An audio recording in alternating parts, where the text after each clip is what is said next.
腎病綜合症係嘛？其實腎病咧就唔係多數醫唔好嘅，即係按現有嘅醫學，包括現有嘅西醫同埋傳統嘅中醫，唔係多數醫唔好。急性嘅腎病絕大部分嘅醫好，而且唔太難。我哋而家講嘅係腎病綜合症係一種慢性腎病，慢性嘅咧就醫唔好。慢性呢個腎病綜合症咧，按照西醫嘅歸類於自身免疫病。自身免疫病係同我哋通俗啲理解嘅就係風濕嗰一類，同風濕病嗰個風濕病同風濕病嗰個同一個大類。我哋平時講個風濕病，某人風濕佢就唔係大嘅，係一個狹義嘅風濕啦。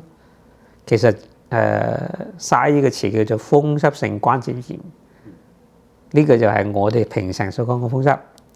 但係醫學佢所講嘅廣義嘅風濕就好多種，其中包括呢個腎病綜合症。咁佢又叫做自身免疫病。自身免疫病嘅概念係乜嘢咧？就係自己嘅免疫系統攻擊咗自己嘅正常組織，咁啊造成病。就好比一個國家，佢啲軍隊太過厲害，或者啲警察太過厲害，打咗啲平民，就引起病。咁呢個就自身免疫病，係簡單可以咁嘅理解。咁所以咧，西醫嘅治療咧，佢主要就係認為係個免疫力過於強，所以咧佢就係用抑制免疫力嘅醫療方法，包括用激素同免疫抑制劑，佢係咁醫嘅。咁但係你嘅醫法咧嘅效果係有嘅，但係好有限。咁對呢個病咧，我哋嘅理解咧又唔同。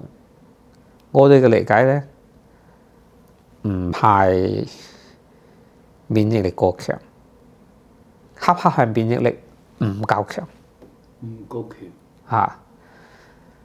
即係西醫認為係免疫力過於強，所以用抑制佢嚟治療。我哋認為咧，恰恰係由於免疫力唔夠強，所以嚟產生呢個病。講我哋嘅理解啊，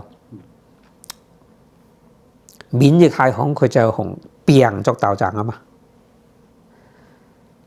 咁我哋從邏輯上可以理解到，如果佢打啲病打唔贏，佢係咪要不斷要打？一不斷要打，咪會不斷處於戰爭狀態。戰爭一定會傷及無辜噶嘛，一定會傷及正常嘅組織。咁所以佢就產生呢個病。如果佢足夠強大咧，咁打咗啲敵人，唔使打咯，和平咗咯。你好似依家呢個俄羅斯同烏克蘭打仗，俄羅斯嘅軍隊入咗去烏克蘭嗰度要防禦，打咗接近3年啦，依家戰場一片廢墟，係嘛？但如果我哋設想如果烏克蘭嘅軍隊足夠強大嘅，1個星期就打冧咗嗰啲俄羅斯嘅軍隊啦，咁你話會唔會就嗰度就變咗冇病咧？佢就重建啦，啱唔啱啊？重建佢就會恢復啦，啱唔啱啊？所以就係一種相持狀態，即係免疫系統同病相持狀態。如果啲病贏晒、贏徹底嘅，咁就成個神就壞晒啦。佢就係又存在雙方都冇一方話徹底壓到對方。咁我哋從治療嘅角度，肯定就考慮係咪個免疫力夠唔夠啦。如果免疫力足夠大嘅話，佢就壓倒嗰邊病邪嘅一方。咁就唔使持續打，唔使持續打就唔會不斷傷及無辜。咁因為個人嗰啲細胞啊、啲組織都係生物體，佢本身可以繁殖噶嘛。即使你一時間受損，只要佢能夠恢復重建階段，佢嗰段時間會修復翻啊嘛，就會好咗啦嘛。點解急性腎炎能夠好快好咧？佢就係免疫系統深咁打贏嘅啫嘛，短時間就打贏咗啦，冇事嘅就會恢復。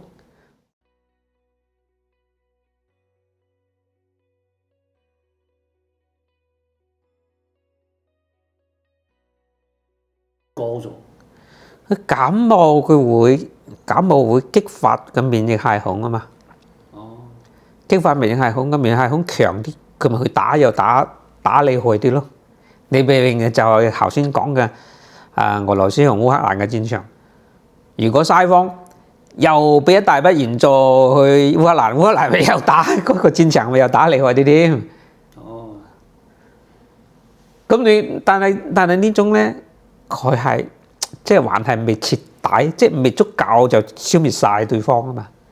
所以呢度有一個前提嘅假設，一個前提或者我哋推導出一個前提係乜咧？其實慢性腎病除咗呢個腎病本身原嚟引起免疫反應嗰個病係真真實實係存在嘅，正係因為佢真真實實存在，先至不斷引起個免疫反應。如果嗰個病唔存在嘅，免疫反應係會停咗落嚟噶嘛。咁嗱，呢個觀點就同我哋平常嘅理解就唔同。係啊，平常理解就話已經冇病噶啦，單純佢嗰班個免疫系統喺度作亂啫。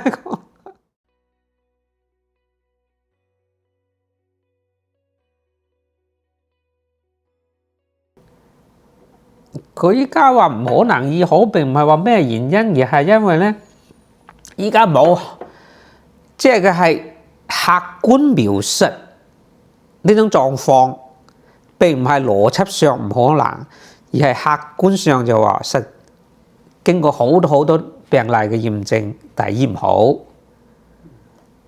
咁按照我哋嘅理解，我啱先解釋嗰個原因，因為個病因係存在嘅。你可以抑制嗰個免疫系統，但係個免疫系統本能係會打敵人噶嘛。你好似個貓捉老鼠咁，你可以限制個貓，甚至攞藥成並攞藥成限制個貓，但係佢可能某一日個貓又掙脫咗個藥成去捉老鼠嘅啫，咁又打起嚟咯。所以佢即係呢個你要你呢個咁樣，佢係即係用呢個邏輯去醫病，佢肯定就醫唔好嘅。凡係呢個屬於自身免疫病嘅，好多風濕、類風濕、紅斑狼瘡，全部醫唔到啫。因為呢個邏輯上佢就冇可能好啲。你即係好似依家嘅烏克蘭咁，你限制嘅烏克蘭政府去抵抗啦，咁但係嗰個戰爭一定會存在嘅。你即使喺烏克蘭政府，即係佢認為呢個原因就係去打造成嘅，你唔打就唔會造成咁多損害啦。並且鬧你投降咗咁，又唔使死人啦，棟樓又唔使冧啦。但係佢嗰個免疫系統個本能就係去打噶嘛，你係冇可能使佢徹底唔打噶嘛。而且你真個徹底唔打，嗰啲病越嚟越大，一樣嘅人要死嘅啫嘛。嗱，你呢個事情就係咁樣啦。